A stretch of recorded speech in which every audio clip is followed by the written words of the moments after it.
When desperation leads to discovery, the crystal towers of Karathi Prime burned against the twilight sky, their elegant spires cracking under the relentless bombardment of the Nexus swarm. Ambassador Zeth Korvar pressed his scaled palm against the reinforced window of the planetary command center, watching as another residential district vanished in a flash of plasma fire. The mechanical invaders moved with terrifying precision, their sleek black ships weaving between the dying city's defensive batteries like predators among prey. "Ambassador, we need that transmission sent now," Commander Weiss called from across the emergency command room. The military leader's usually pristine uniform was torn and stained with the blue-green blood of his species. "Our outer defense grid just failed. At this rate, we have maybe 6 hours before they reach the population centers." Zeth turned from the window, his large golden eyes reflecting the orange glow of fires spreading across his homeworld. The Karathi had ruled this sector of space for over 3,000 years, their diplomatic corps maintaining peace between dozens of species. Now, in a matter of weeks, they faced complete extinction at the hands of machines that showed no interest in negotiation. "The Toei Altarian Federation?" Zeth asked, though he already knew the answer. "Still no response to our calls for evacuation assistance," Engineer Call reported from her station, her forearms working frantically across multiple control panels. "Their long-range communications appear to be jammed by Nexus interference." Zeth moved to the central communication array, his mind racing through their dwindling options. The Altarians were their oldest allies, a spacefaring civilization with the fleet capacity to evacuate significant portions of the Karathi population. But if their communications were down, there was no way to coordinate a rescue before the Nexus completed their systematic destruction of everything living on the planet. "What about secondary channels?" he asked, his diplomatic training keeping his voice steady, despite the chaos around them. Kayal's expression grew more desperate. "I'm trying everything, Ambassador. The quantum relay network, subspace frequencies, even the old fusion pulse methods our ancestors used. The Nexus jamming is unlike anything we've encountered." Another massive explosion shook the command center, raining dust and debris from the ceiling. Through the window, Zeth could see Nexus, ground units beginning their methodical advance through the city's outer rings. The machines moved like a silver tide, converting everything in their path into raw materials for their endless expansion. "Wait," Kal said suddenly, her voice carrying a note of surprise. "I'm detecting an old emergency beacon frequency. It's primitive, almost archaic, but it might punch through the jamming." "Which ally uses such outdated technology?" Commander Weiss demanded. Kal's forehands paused over her controls. "According to our databases, this frequency was last logged during our initial galactic survey missions, roughly 2,000 years ago. It leads to the Sol system." Zeth felt his breathing slow. The Sol system contained a small blue world, inhabited by a species the Karathi had briefly observed during their early expansion period. Humans, they had called themselves. The records indicated they were barely out of their planetary atmosphere, using primitive chemical rockets and having just discovered basic radio communications. "Those are the creatures that barely achieved spaceflight," Commander Weiss said, clearly thinking along the same lines. "They wouldn't even have the technology to receive our signal, let alone respond to it." Another impact rattled the building, and the lights flickered ominously. Through the tactical displays, they could see the Nexus forces advancing with mechanical precision, their energy signatures growing stronger by the minute. "It's all we have," Zeth said finally. "At worst, the signal disappears into empty space. At best, perhaps these humans have evolved beyond our ancient observations, and can, at least, relay our message to someone who can help." Kal nodded and began encoding the transmission. The message was simple but desperate. "Karathi Prime under attack by mechanical swarm. Population of 12 billion requires immediate evacuation assistance. Any aid appreciated." The transmission included their galactic coordinates, technical specifications of their ships for docking compatibility, and a brief explanation of the Nexus threat. "Signal encoded and ready for transmission," Kal announced. Zeth placed his hand on the activation control. As a diplomat, He had spent his career crafting careful words and building relationships across light years of space. Now, in perhaps his final official act, he was sending a desperate plea to a species his people had dismissed as primitive. Transmit. The signal burst forth from Karathi Prime, punching through the Nexus jamming field and racing across space at faster-than-light speeds. In the command center, the three Karathi could only hope that somewhere in the vast darkness someone would hear their cry for help. Far across the galaxy, in the Sol system, Admiral Sarah Chen was reviewing fleet deployment reports in her office, aboard Luna Station when the communication alert chimed. At 55 years old, Chen had spent over 3 decades building Earth's defense capabilities from a small collection of system patrol ships into a formidable interstellar fleet. Her dark hair was streaked with silver, and her brown eyes held the steady confidence of someone who had prepared for threats others couldn't yet imagine. "Admiral," came the voice of Lieutenant Commander Torres through her communication panel. "We're receiving an unknown transmission on one of the old emergency frequencies. The language is unrecognized, but the AI is working on translation." Chen straightened in her chair. Unknown transmissions were rare, but not unprecedented. Earth had been quietly monitoring galactic communications for decades, learning about the various species that inhabited their corner of space. Most were unaware that humanity had progressed far beyond their last recorded observations. "Put it through to my office, and have Dr. Vasquez report here immediately." The transmission played through her speakers, and within minutes, the translation software had decoded the message. Chen read the text twice, her expression growing more serious with each word. By the time Dr. Elena Vasquez arrived, Chen had already begun accessing long-range sensor data. "Admiral, Torres said you needed me for a possible first contact situation?" Dr. Vasquez was Earth's leading expert in xenobiology and had spent years preparing for this exact scenario. "Read this," Chen said, handing her the translated message. "Doctor." Vasquez's eyes widened as she processed the content. 12 billion sentients under attack by a mechanical swarm. "Admiral, this is exactly the type of threat scenario we've been preparing for." Chen nodded, moving to her office's large display screen. "Computer, show me current deployment status of the Second Fleet." The screen lit up with tactical information showing the positions of Earth's military assets. The Second Fleet consisted of 47 ships, including 3 carrier-class vessels, 12 heavy cruisers, 20 destroyers, and support craft. All were equipped with humanity's most advanced technology, much of it reverse-engineered from debris collected during decades of careful observation of galactic civilizations. "The Karathi," Dr. Vasquez said, accessing her xenobiological databases. "We have limited information on them from our long-range observations. Reptilian humanoids, highly advanced civilization focused on diplomacy and trade. They've never shown aggressive tendencies toward other species."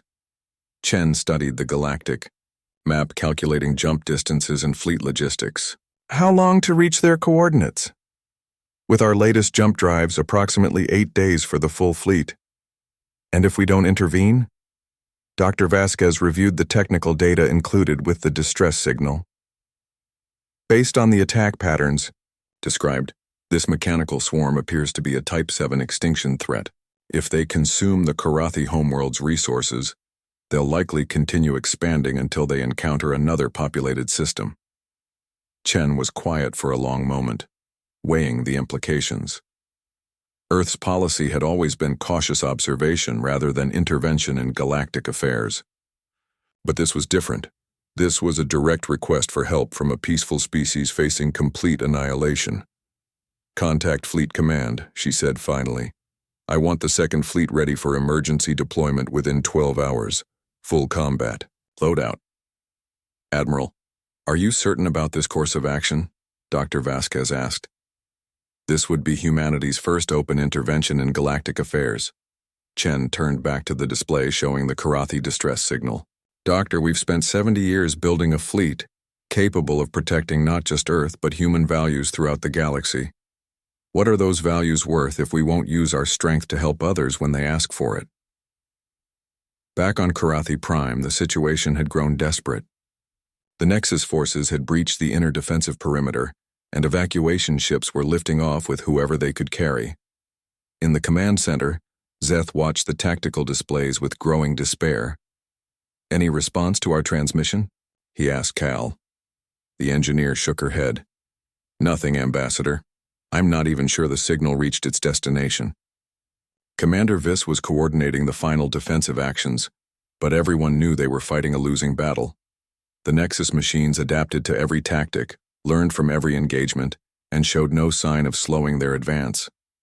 "Ambassador," Cal called suddenly, her voice filled with disbelief.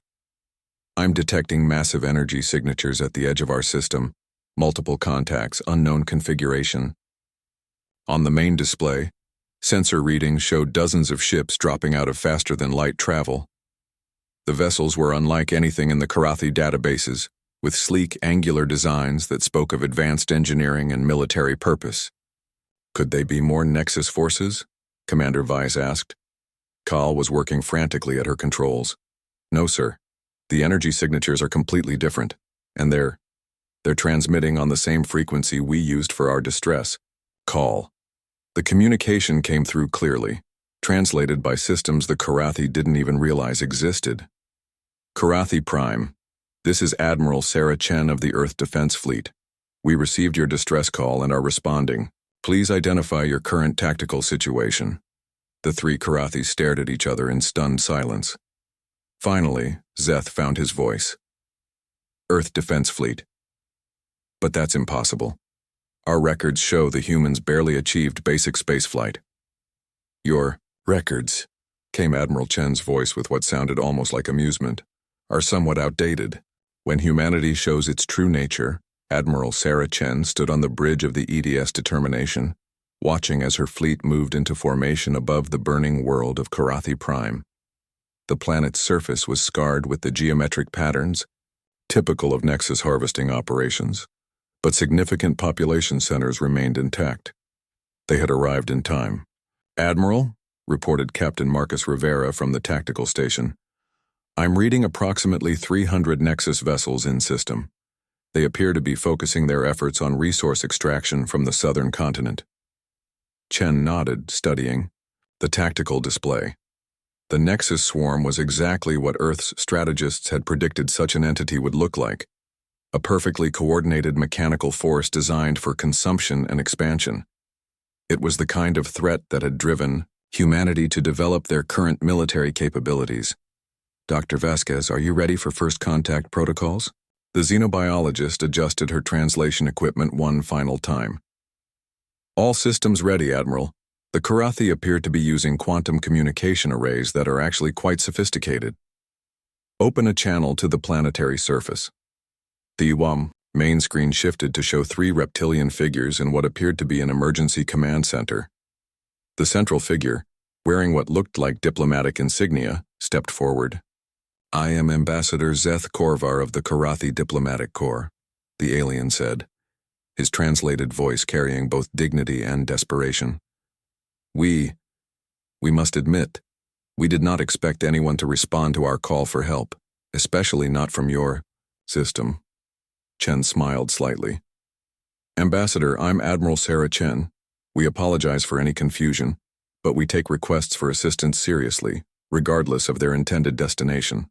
But our records indicate your species was barely spacefaring when we last observed your system." Another Karathi voice interjected. This one appeared to be military, based on his bearing and uniform. "That was over 2,000 years ago, Commander," Chen replied. "Humanity has had some time to develop since then." Captain Rivera leaned toward Chen. "Admiral, the Nexus forces are beginning to react to our presence. They're repositioning their ships into what appears to be a combat formation." Chen nodded. "Ambassador, we're going to need you to provide us with detailed information about Nexus tactics and capabilities. In the meantime, I suggest you continue evacuation operations while we address the immediate threat." "You intend to fight them?" The Karathi military commander sounded incredulous. "Admiral, with respect, the Nexus swarm has destroyed entire star systems. Our own fleet was eliminated in the first 3 days of their attack." "Commander, what's your name?" Chen asked. "Commander Viss, Karathi Defense Force." "Commander Viss, in the past century, humanity has faced extinction-level threats 4 times. hostile AI, resource wars, climate collapse, and contact with hostile alien technology. Each time we survived by adapting, innovating, and refusing to give up. The Nexus may be formidable, but they've never faced human determination. On the tactical display, the Nexus ships were indeed moving into attack formations. Their vessels were elegant in their deadliness. Smooth, dark shapes that moved with perfect coordination. Long-range sensors indicated they used a form of distributed intelligence, with each ship contributing to a collective decision-making process. All ships, this is Admiral Chen, she announced to the fleet. We are engaging hostile forces to protect Karathi Prime and its 12 billion inhabitants. Remember your training, trust your equipment, and show these machines what happens when they threaten innocent lives. The first wave of Nexus ships approached the human fleet in a perfect geometric formation. Their weapons were powerful, concentrated, plasma beams designed to slice through ship hulls and disable critical systems. It was a proven tactic that had worked against every other species they had encountered. It did not work against humanity.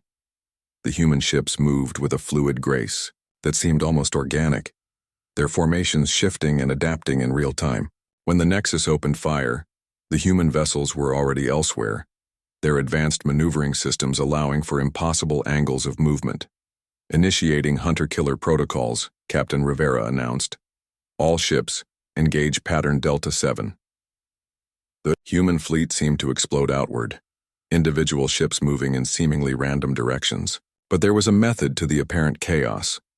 Each human vessel began targeting specific Nexus ships, focusing their fire not on the heavily armored main sections, but on the communication arrays and sensor clusters that allowed the mechanical swarm to coordinate. Brilliant, whispered Engineer Kyle from the surface. They're not trying to destroy the Nexus ships. They're trying to isolate them from each other. On the Determination's bridge, Dr. Vasquez was monitoring the battle while simultaneously analyzing Nexus technology. Admiral, I'm detecting massive disruption in their collective network. By targeting their communication systems, we're forcing them to operate as individual units instead of a coordinated swarm. The effect was immediate and dramatic. Nexus ships that had moved with perfect coordination moments before began making conflicting decisions. Some continued their attack runs while others tried to retreat. A few even fired on each other when their disrupted sensors misidentified targets. Phase 2, Chen ordered. All ships, implement the Prometheus protocol. This was humanity's secret weapon. Not superior firepower or advanced shields, but adaptive artificial intelligence that learned and evolved in real time. While the Nexus operated on fixed programming designed for maximum efficiency, human AI was designed for creativity and innovation. The human ships began demonstrating tactics that defied conventional space combat doctrine. They used debris fields as cover, executed impossible maneuvers by using gravitational fields as slingshots, and coordinated attacks that seemed to anticipate Nexus responses before they happened. One destroyer, the EDS Defiance, actually used a damaged Nexus ship as a weapon, pushing it into a cluster of enemy vessels with precisely timed thruster bursts. Another ship, the cruiser Resilience, managed to capture an intact Nexus vessel by overloading its communication systems and effectively lobotomizing its AI. Commander Viss, Chen called to the surface. We're going to need your help with something. Our ships can handle the space battle, but we need information about Nexus ground operations. Are they still actively harvesting on your planet? Yes, Admiral, Vice replied, his voice filled with new hope as he watched the human fleet systematically dismantle forces that had seemed invincible hours before. They have established processing facilities in the southern hemisphere. Millions of our people are trapped in those areas. Chen turned to Captain Rivera. Marcus, deploy the Marine contingent. Full combat operations to secure the surface facilities. Admiral, Ambassador Zeth interjected. You would risk your people on the ground as well? You've already done more than we could have hoped for in space. Chen's expression grew serious. Ambassador, when humans commit to helping someone, we don't do it halfway. Your people called for help, and we're going to make sure every Karathi who can be saved will be saved. The battle in space continued for 6 more hours, but the outcome was never really in doubt once the human tactics began taking effect. The Nexus swarm, designed to overwhelm through superior numbers and coordination, found itself facing an enemy that thrived on chaos and unpredictability. Human Marines landed on Karathi Prime in force, their powered armor allowing them to operate in the toxic atmosphere around the Nexus processing facilities. Unlike their space counterparts, the ground-based Nexus units were designed for harvesting and construction rather than combat. They fell quickly to human tactics that emphasized speed, adaptability, and overwhelming force at the point of contact. When the last Nexus ship exploded in the cold vacuum above Karathi Prime, the silence on both the human ships and the planetary surface was profound. The mechanical swarm that had seemed unstoppable had been not just defeated, but completely eliminated in less than a day. "Ambassador," Chen called to the surface, "the immediate threat has been neutralized. Our medical teams are standing by to assist with casualties, and our engineering corps can help with planetary reconstruction if you'd like." Ambassador Zeth looked around the command center at his colleagues, all of whom seemed to be in shock. Finally, he found his voice. "Admiral Chen, I must ask, why? Why did your people risk so much to help strangers? You could have ignored our signal, or sent a diplomatic response, or any number of other options that wouldn't have put human lives at risk." Chen was quiet for a moment, considering her response. When she spoke, her voice carried the weight of human history. "Ambassador, my species has a saying, 'No one fights alone.' We learned long ago that threats to one peaceful species are threats to all peaceful species. The Nexus would not have stopped with your world.